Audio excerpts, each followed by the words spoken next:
Welcome to Disrupted Science, the occasional conversation between the authors of the upcoming book, How the Internet Disrupted Science. I'm Joy Moore, here with my co-author, Ken Anderson, and we're recording this on Thursday, July 10th, 2025. Hey, Kent. Hey Joy, how are you? Pretty good. So our calendars are pretty chock-a-block this week, and we weren't even planning on recording a regular episode. But lo and behold, Bhattacharya gave us something to talk about. And by George, we found the time. So we put this together pretty quickly, and we're going to try and keep it brief, but there's some important points that we want to talk about. And so we're going to give our 2 cents on some news items first. We've got a book update. Then we're going to dive into MAHA and the NIH disrupting publishing, and then leave you with a couple of quick discoveries that will hopefully lighten the mood if possible. Yeah, yeah. Heavy times, that's for sure. This is not what I expected to do this summer. But Yeah. so shall we dive into news updates? Yeah, let's kick it off with some of the highlights from this week. Sounds great.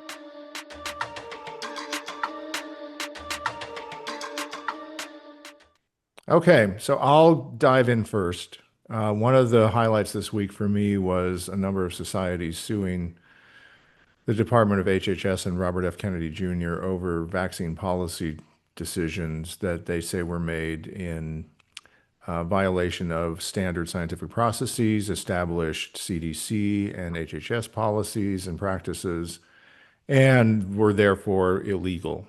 And I think they have a good chance of success, even though right now so many courts are feeling the pressure to align with the executive branch. But even if they don't succeed, I think the de facto pressure is important because it separates them from this weird, strange, non-scientific approach to establishing medical policy. But it also gives insurers room, and which they are taking advantage of, it seems, to reassure people that they're going to pay for vaccinations, routine vaccinations. They're going to cover those, and Mm-hmm. they're going to more or less abide by the recommendations of these other bodies. So even having this lawsuit in play, I think helps everybody, gives everybody cloud cover to do what they know is right. Mm-hmm. And whether it succeeds legally or not, I hope it does, but it at least gives us space to get through the cold and flu and COVID season in better shape. Yeah, and hopefully it sends a strong message to the public that there are these big organizations supporting their doctors, and so they're not on their own in this. And if they win, that shows the success of these organizations, and if they lose, it shows what a small minority of physicians are doing to the rest of to the country. Yeah, and to your point, I think is really important, and we'll probably get to this in the later coverage. Of just the showing that you're willing to stand up for what you believe in is important. So, Mm-hmm. yeah. Yeah. Um, there was an article published in Science June 25th about this year's NSF Graduate Research Fellowship Program. And this year's cohort included 0 life science researchers. So this is an article by Jeffrey Maris called Prestigious NSF Graduate Fellowship Tilt Towards AI and Quantum. And it was just so blatant. It was remarkable. They had over 60% of the recipients were in computer science, and then all the way down the line to 0 life sciences. And NSF has been historically very heavy on the life sciences, needless to say. And so we're talking about 500 positions, and they are given $37,500 a year over 3 years. So that's $112,000 per recipient. to a total of $56 billion, which is pennies. And there's a long history of these folks going on to be Nobel Prize winners. And really, these are the overachievers that deserve this honor. It's more about the honor than the funding itself. And it's just really making a mockery of the institution SF. I mean, last week we were talking about them getting kicked out of their building to make space for, um, you know, gyms and private elevators. And this is it's just beyond. And then as I was thinking about it a little bit more, maybe these life science researchers who had been finalists dodged a bullet. Because can you imagine if they had shown up, what that orientation would have looked like? Right? Yeah, we've got we've got, the computer scientists at the top of the list. They're the superstars. You guys, go get in the server room. Hope you packed a parka because it's cold in there, and get hacking. And then exactly. and then you go down the list. You've got materials scientists, physics, astronomy, chemistry, engineering, geosciences, and math. We need to get to outer space. Right, You guys are our group. And then we've got social sciences and psychology, brainwashing techniques, this is their mission. And then the life sciences folks, what are they going to ask them to do that they're going to actually approve? right, Not that they should be asking them to do anything, but right. that's how things roll. I mean, go figure out how to, reduce the population before they can apply for Medicaid. I mean, I can't imagine how the results of the research by these, proven brilliant folks would be supported in the way that they deserve to be.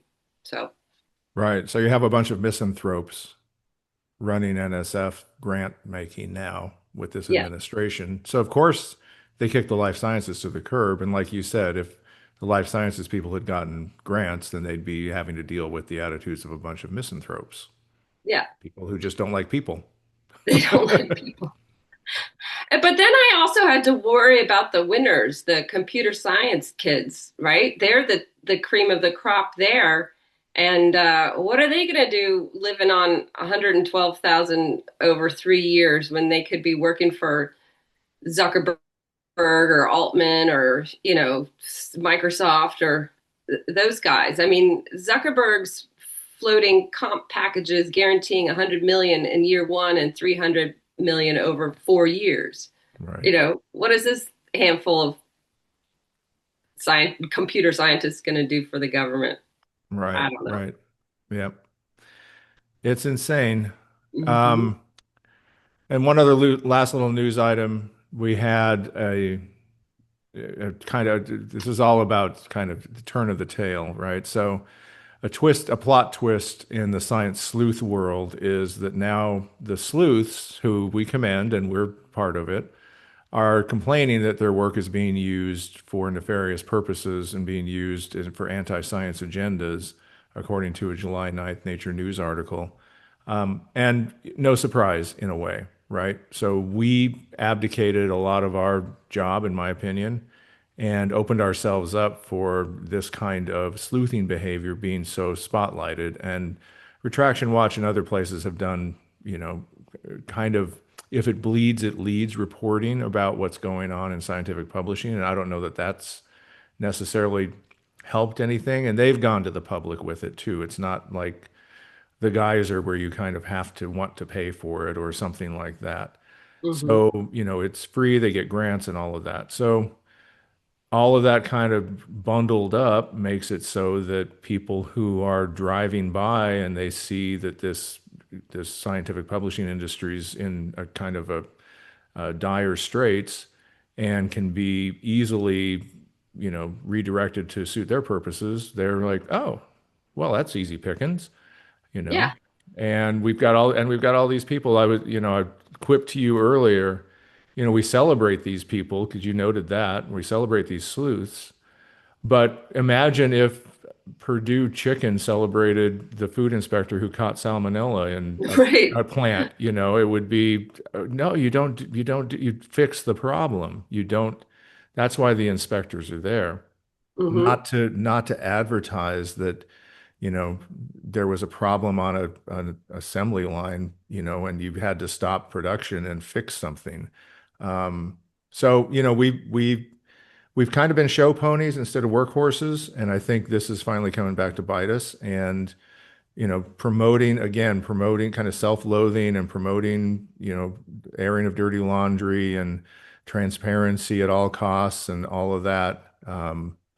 And it leads journalism about what's going on in scientific publishing. I don't think any of those things are what normal professional groups do Yeah. and kind of to keep their professional stature in the world. So I think it's, here it is, folks. It happened, and we own it. We have to own it, my opinion. Yeah, it's almost like it's being, by not talking about it, it's equating it to pharma company cover-ups, and they are Right. not at all equivalent. And this inside baseball should stay inside baseball, and it's Yeah. I mean, we between. keep we keep secret. I mean, as having been in publishing for a long time, we keep a lot of secrets for people out of respect and then also out of professional respect, right? One of them is we don't tell you which papers you're seeing today were rejected by our journals 2 weeks ago or 2 months ago or 2 years ago. Yeah. We keep your secrets because we don't want the scientists to lose face that this was rejected by 9 other publishers. Hmm. Um, and we keep those kinds of things. We if somebody messes up and lies on a disclosure form and we have to go back to them 3 times to have them fix it, to kind of gently hint we don't air that dirty laundry. And part of that is to keep everybody's reputation as an industry. And some people don't like us to talk about ourselves as an industry, but we are. We're a profession and a trade. We should deal with our own things.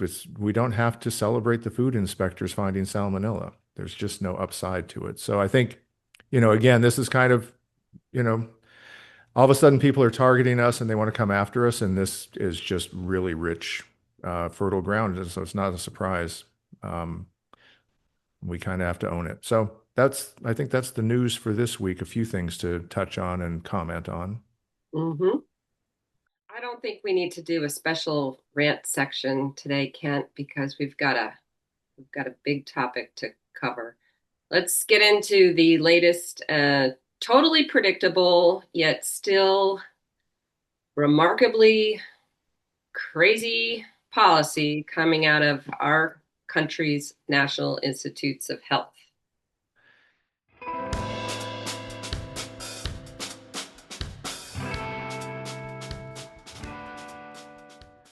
So, Yes. Yeah. So came what across happened? this. Yeah. So Charlie Kirk, who I've never seen Charlie Kirk. Oh, you're so Um, lucky. I know I've been so fortunate up to this point. I've never I seen have Jay to admit, Bhattacharya I haven't speaking. I haven't watched the video. I couldn't do Oh, it. well, okay, then we're coming clean. We're coming clean here, You took folks. one for the team. I did, and I'll My tell you, algorithm is already messed up enough as it is with Joe Rogan. I don't need to add him to that. it was excruciating. But in any event, so there's a video of the interview. I posted it on the Geyser earlier, and it's basically Charlie Kirk giving Jay Bhattacharya free rein to talk about what's driving this announcement, a shot across the bow, that they're going to have a plan to limit OA APC payments. And it revealed some of the things that you kind of sniffed out in the first one, the published one that they did, which again, some people have noted is strange that it's coming from the NIH and it's not coming from OSTP, which is usually the body that handles these things. So it seems as rogue as anything in this administration. But the announcement is they're going to, they're complaining about any number of things, the high APCs, subscription costs, elite journals, how taxpayers are paying for the research and then the authors are being charged to publish and things of that nature. Old things that we've heard, but it's got this weird new twist on it because they targeted Springer Nature specifically in this. Bhattacharya really pointed it out. You could kind of sniff it out in the press release, but he really calls it out here and he explicitly. He says Springer Nature is one of the bad actors, right? And then Charlie Kirk weighs in and says, aren't they a foreign company?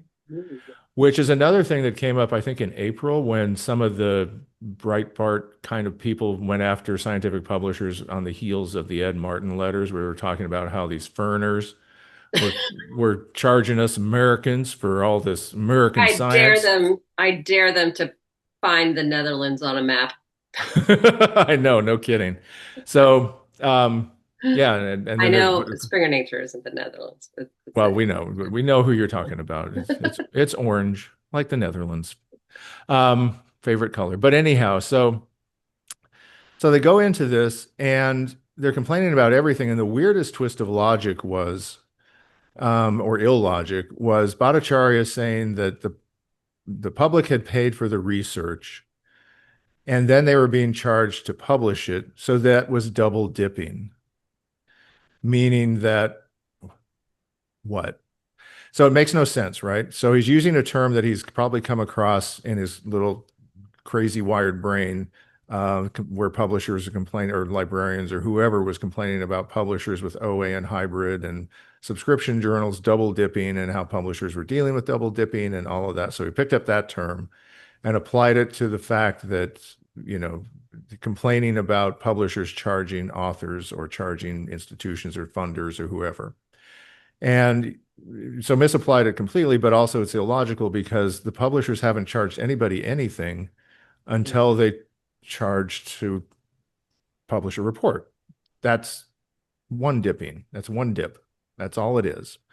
And the reason that he doesn't understand why these things are expensive, right?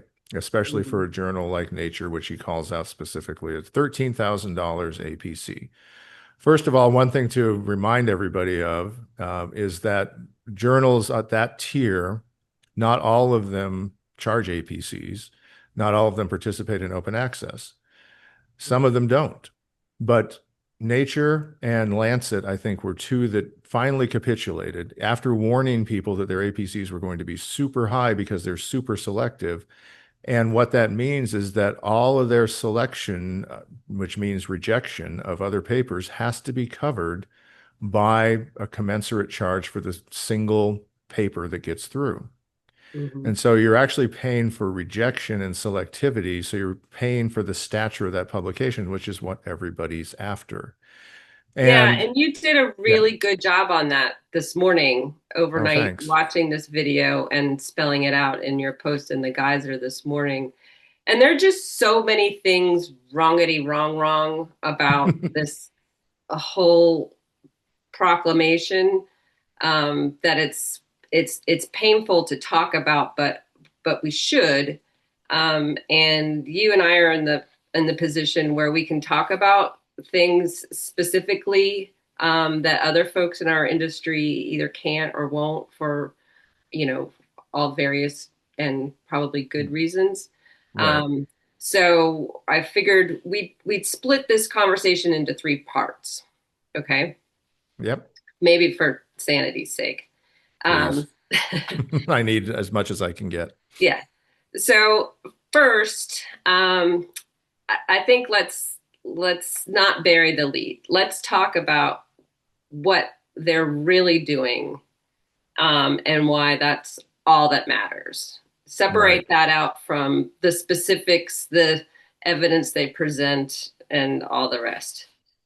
So first, let's start with what's really going on here and why that matters. And then second, we can talk about a few parts of their argument, that are worth addressing, here. And again, if you want to read what Kent wrote yesterday, if you haven't, or today, if you haven't, please do. Um, and then I think we should reserve some time to make our own predictions about what this might result in terms of the publishing community. That sound Yeah. good? Yep, that sounds good. So what I think they're really up to is they're um, trying to portray publishers as greedy, rapacious, foreign, unnecessary, undemocratic, so on and so forth, elite, using all these words that their base identifies with, and they try to use to paint everybody else with to tar everybody else. And I think the reason they're doing that is they want to, and RFK Jr. hinted at this back in an interview in April, they want to start government-run journals. They want to run their own journals economy, and they want to decide who is in and who is out and who is qualified and who is not. This way, they would eliminate taxpayer-funded double dipping because the taxpayers would be funding everything.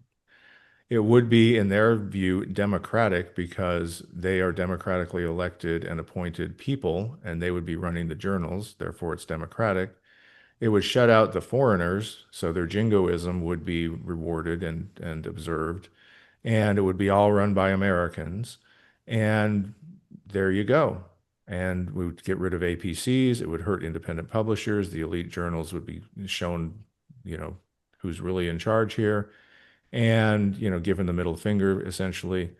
And I think that's what they're concocting here. And I think that's why they're twisting words and twisting concepts painfully in order to get to the point where they can say, you know, this has to be more democratic, taxpayers shouldn't have to pay foreign publishers, so on and so forth. So I think that's what they're up to. And I think it's going to be a matter of, you know, probably 6 to 12 months before they actually trot a journal out. One thing that struck me, and you know this, the journal that Bhattacharya started right before he was appointed NIH has a weird model to it, which I think hints to this mindset, which is you can publish in it at no charge if you are viewed as a loyal member of their group. Mm-hmm. And so there's a loyalty test aspect to this as well. And that's probably was a little bit of a trial balloon in a way. It gives you some insight into how they think and how they work. And I think that's where they're headed too, is that the people who will be inside the NIH and who will be evaluating and allowed to publish and getting grants and all of that will be loyalists at some level. They will be people who will, you know, be in the vaccine community and all of that. So I think that's where they're headed. Mm-hmm. And, you know, this was painful to watch. I have to tell you, at some point toward the end, I'll tell you a little bit about one of the observations I had about Charlie Kirk because it was glaring. And since you didn't watch it, I got to give you a laugh. Um, but yeah, so that's what I think they're doing and why it really matters because it's going to isolate American science and scientists and create a lot of havoc for indexing services. I think PubMed Central, PubMed, Medline, and all of those things are in for a really rough ride and maybe actually delegitimized before we know it. So we'll have to find out. Mm-hmm. And it's a kind of twofer assault on both academic freedom and freedom of the press when you think Right. about it, Yep. um, because limiting publication options also limits who you can collaborate with. And not all NIH funded papers have all authors who are funded by the NIH. In fact, most of them have multiple authors from different institutions and different funders. So Right. that's isolating their scientists from collaborating, Right. and then also clearly limiting where they can publish Yep. and what they can publish. Yep. Um, so there's a few things um, around what's wrong with their argument that I think are worth spending a few minutes on. Yep. Um, the first point, and I guess it it ties in maybe to their strategy if they realize it or not. But author fees for publishing is when you create information and you pay somebody else to make that information free of charge to at no cost, free of charge to anybody that you can reach with it um, who didn't ask for it, then that's called advertising. Hmm. The Postmaster General knows this, the FCC knows this. They wouldn't be able to do this if they were to say that every American should receive a print copy of every article that Right. was NIH funded. You wouldn't be able to Right. do that through the mail. Well, Or you could. You you just have could, to but it pay would be, advertising rates, which are yes, it higher. would be very expensive. Right. And so what open access author paid publishing is in science is really the cheapest media buy on the planet, because you're able to get a really quality brands like Springer Nature to not only make your message stronger, but also to package it on a platform that can amplify it. And so, what they're really asking for are Madison Avenue type advertising services, but is capping what they're willing to pay for it at Craigslist. Hmm. Um, if you are taking the position that they are going to still want to participate with publishers at all, taking them at their word and not just, like you said, just starting their own journals altogether. This is what they're doing. Hmm. And so that has a lot of problems with it. And unfortunately, for journals like, particularly for the nature journals, the quality that goes into the editing, the production, but also the distribution and the people that they reach, Well, and the you brand affiliation. the brand affiliation. Yeah. Frankly, you can't put a price tag on that. But unfortunately, they did when they went hybrid and open access for some of those older, more established journals. And Yep. so once you put that price out there, then it's open to negotiation, apparently. Yep. Um, so that's, I think, one of the first things that's really wrong with their argument.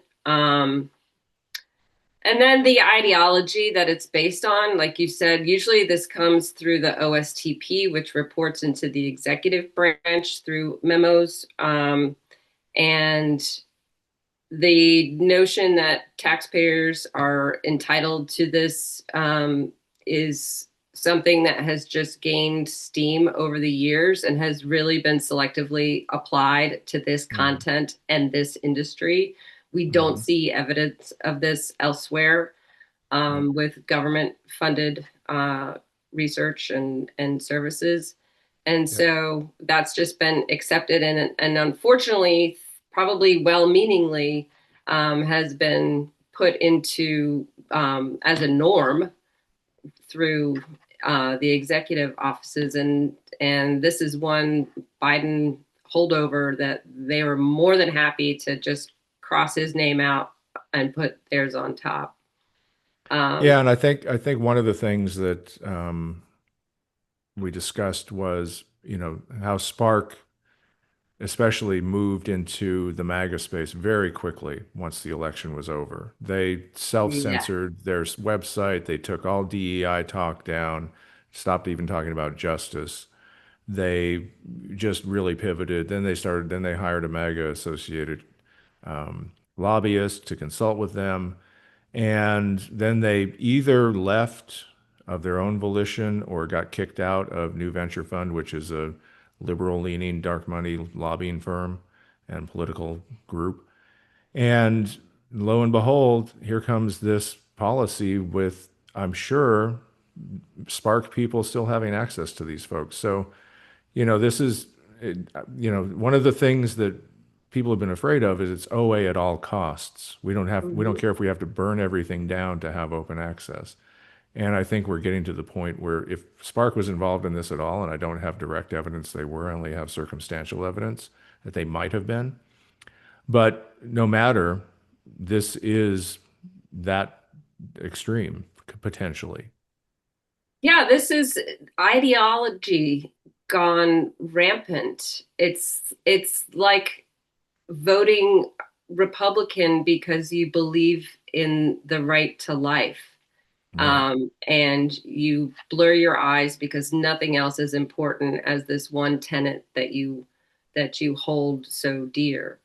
Right. And And in the video, Bhattacharya goes on it, with great sort of faux passion about how important this information is to get to the public and so on and so forth. And I can tell you, based on I would bet that he doesn't interact with the public that often. Um, Based on his demeanor, I don't think that he's really out at, picnics or summer concerts or bars or Lowe's or, I don't think he's shopping at Walmart on Saturday afternoon trying to get stuff done. I just now don't see it. he's having awkward beers with JD Vance. Oh, yeah, I know. But in any event, I just, it's all facade, it's all performance, it's all theater. They're driving narratives. It's all a plan. I think we all have to interpret this as part of a plan. They aren't doing things based on evidence. They aren't doing things based on fact or knowledge or expertise or anything like that. So they're just taking whatever they can grab because they want to dismantle whatever they can dismantle in order to reassemble things in their own favor. And I think that's that's exactly what's motivating it. So Mhm. And it completely undermines all the good faith efforts that people in publishing have had over the years trying to collaborate, trying to compromise in order to support something that they thought was in the interest of scientists. And that really sucks. yeah, well, it gets back to you don't negotiate with terrorists, right? So Hmm. there you go. Yeah. So And then, I'll make a couple of predictions if that's yeah. okay. That we okay to move on to that Hmm. element. So my prediction is bifurcated. So I think it's binary. I think either publishers are going to capitulate to this price, um, whatever pricing Fixing, demands huh? price fixing. Yeah, it's a price fixing by the government. I think they're going to capitulate and either try to and probably try to ride it out. I think there's just too much cynicism among publishing leadership to have them actually, kind of just say, well, the heck with you, go pound sand. You're not getting our stuff for cheap.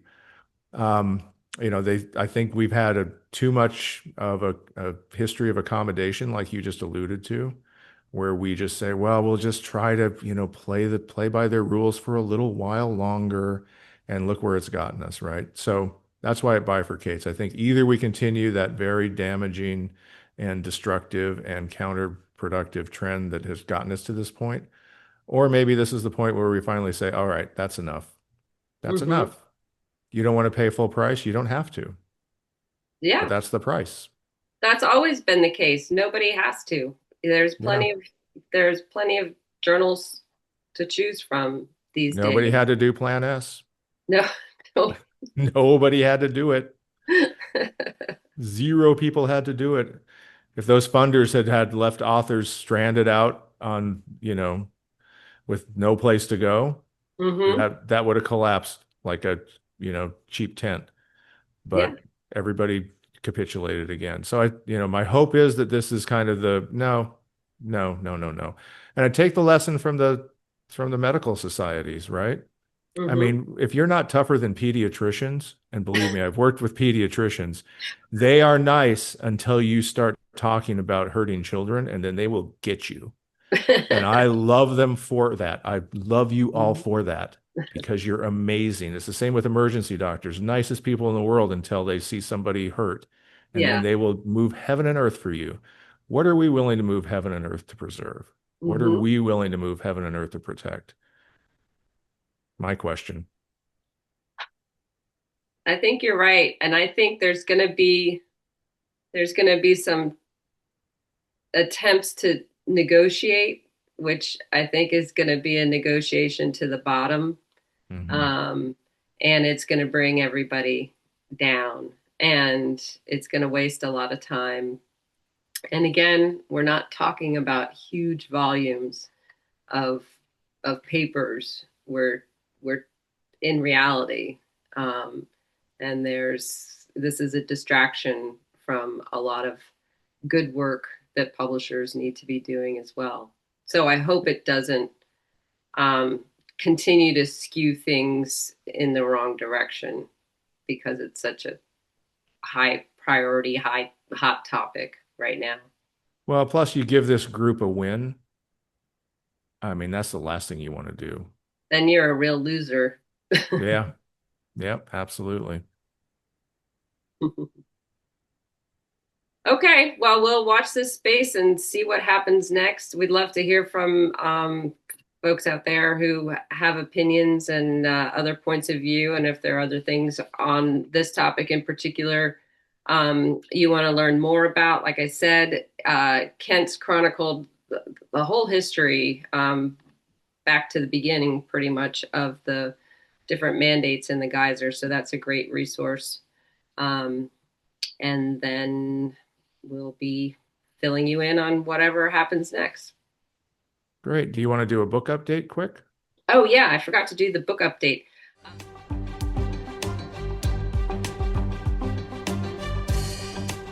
We had an invitation to be guests on a podcast, and we recorded that the other day. We had a great time. It was a really good discussion. Hmm. The host was excellent, and the questions were really thought provoking.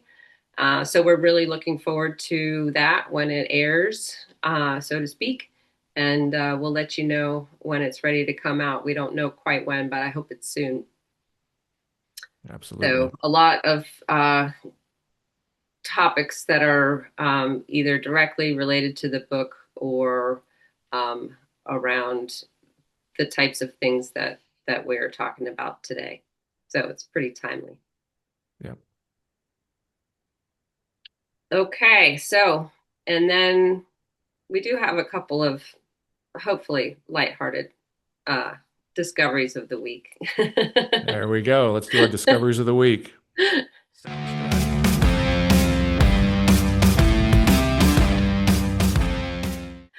So my discovery of the week is that the free app that my pickleball league uses is terrible because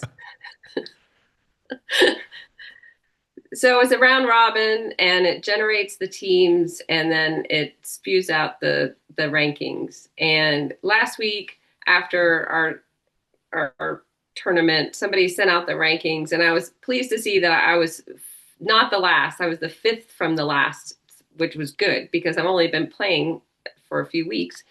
But then I realized that the people that I was better than dropped out weeks ago. Uh, And so that wasn't fair. And also, I had some questions for the pro who runs the league about this app and how this algorithm works, and what are the metrics, and how does this score have anything to do with force ranking based on things like that. And so he said, well, it's not very good, but it was free, so that's what you get. You get there you go. Get what you you get paid for. free biased algorithms. Well, that's no fun.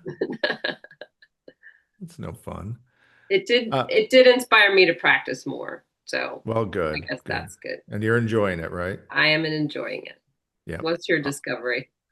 My discovery is a 90-minute animated film from the studio that gave us Into the Spider-Verse, which is amazing, called K-Pop Demon Hunters, Oh, which is a sentence that doesn't make sense until you see the movie, and then you realize that it's a really cool concept. So the idea is that there's a universal um, trio of singers who are always keeping demons at bay with the power of music. And these days they're doing K-pop because that's the most powerful popular music around. And if they ever fall, so it's like the who was Diana Ross and the Supremes, all these trios that go back, the Mm. Andrews sisters, all of these groups, girl groups that have kept the demons at bay. And so the demon decides he's going to finally unseat them with a boy band. Oh. Yeah, but the girls they slay demons. They can sense when demons appear, and then the boy band shows up, and there's all sorts of havoc breaks loose, and it's great fun to watch. The animation's fantastic. The music's good. The story has surprises and twists and turns. It's satisfying. Action's good. I mean, there's just nothing wrong with it. And I was so shocked because I heard people, reviewers I trust were talking about it. And I'm like, there's no way that's any good. I'd seen the first ad and I'm like, that's just weird. And then I watched it. It's 90 minutes long. So it's perfect size. It's not the 3 hour and 15-minute Oppenheimer that tests your bladder, but it's, a comfortable watch and totally satisfying from end to end. I mean, it begins fast, it goes fast, it ends with a snap and very satisfying ending. So, K-pop Demon Hunters, people, Good one. it was a discovery of the week for me. That sounds like a good summer movie too. Yeah, it was a lot of fun. I mean, it was just escapism and fun you know, and days like this, it's 90 minutes of escapism can really refresh the soul. So, Definitely. All right, well, that'll do it. Thanks everyone for tuning in. And as always, let us know what you think. We'd love to hear from you. You can reach us at disruptedscience@gmail.com, or you can get in touch with us other ways if you know how to reach us. And now it's yep. time for the sign off of the The week. silly sign off of the week. Mine's Silly going sign to off. be, well, I'm going to invite you to join me in this one because I've been teaching Taylor Swift camp all week at Okay. School of Rock. So, Joy, let's just shake it off. Shake it off. Shake it off. Shake it off. That's Bye, the everybody. perfect sign off for today. Thanks, Ken. I see ya.